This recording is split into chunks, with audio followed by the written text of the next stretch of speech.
హరి ఓం everyone. మన మంచి విషయాలు చెప్దాం అనుకుంటున్నారమ్మా. మీకు కూడా ఈ అలవాటు ఉందా? మొన్న హనుమత్ వ్రతం రోజు నేను ఈ తమలపాకు చెట్టు కొన్నాను. ఇది 80 రూపాయలకు వచ్చింది. 100 రూపాయలు చెప్పాడు, 120 చెప్పాడు. కానీ కొనటం అలవాటు మాట. అందుకని మొత్తానికి 80 రూపాయలు పెట్టి కొన్నాను. ఆకులు పెద్ద పెద్ద ఆకులు, ఇంత ఆకులు వస్తాయి ఆంటీ అని చెప్పారు. అదేంటమ్మా మన 80 రూపాయలు అన్నారు, ఇప్పుడు 120 అంటున్నావు, 100 అంటున్నావు అంటే మీకు కాబట్టి ఇస్తున్నానండి 80 రూపాయలకి. ఇదిగో చూసారా ఎలా తీగలు వస్తున్నాయో, ఎన్నెన్ని ఉన్నాయో చూసారా. ఇక్కడ మంచి చెట్టమ్మా అన్నారు. సరే ఇంకా బేరం ఆడకూడదు, ఆఖరి బేరం ఎంత అంటే 80 రూపాయలు అన్నారు.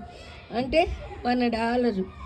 అక్కడ అమెరికాలో $1 4 ఆకులు ఇస్తారు. సరే అక్కడ సాలరీ వేరు, ఇక్కడిది వేరు. ఎక్కడికక్కడే ఎంత చెట్టుగా అంత గాలి. సరే నేను మొత్తానికి ఆంజనేయ స్వామి తమలపాకు చెట్టు దగ్గర ఉంటారని చెప్పుకుంటారు కదా, నిజం కదా. ఆయన తమలపాకులు అంటే ఇష్టం. ఆంజనేయ స్వామికి అరటి పండ్లన్నా తమలపాకులన్నా చాలా చాలా ఇష్టం. ఇక్కడ అరటి చెట్లు అందుకే వేసాము. బోలెడు అరటి చెట్లు ఉన్నాయి, అరటి తోటలే ఉన్నాయి మా కాంపౌండ్లో. సరే ఇది ఇదివరకు ఒకసారి కొంటేనే ఊరి నుంచి వచ్చేప్పుడు చచ్చిపోయింది. మరి రోజు నీళ్ళు పోయాలి, జాగ్రత్తగా పసిబిడ్డని చూసుకోవాలి. నాకు కూడా మొక్కలు పిచ్చి. సరే అది అయిపోయిందా? ఇదేం చెట్టో మీకు తెలుసా చెప్పండి. ఎంతమంది తెలుసో చూస్తాను. ఇది బ్రహ్మకమలం. ఆ తెలుపు బ్రహ్మకమలం అయితే వాసన వస్తుంది, పెద్ద పెద్ద పువ్వులు. కానీ ఇది వాసన రాదు. కానీ ఎర్ర కమలం మార్నింగ్ పూస్తుందిట. మా ఫ్రెండ్ ఇచ్చారు. ఆంటీ మీరు పెద్దవారు కదా, మీకు ఇస్తున్నానని ఇచ్చారు. చిన్న ఆకు తీసుకొని వస్తే ఇప్పుడు చూసారా 2 ఆకులు వస్తున్నాయి.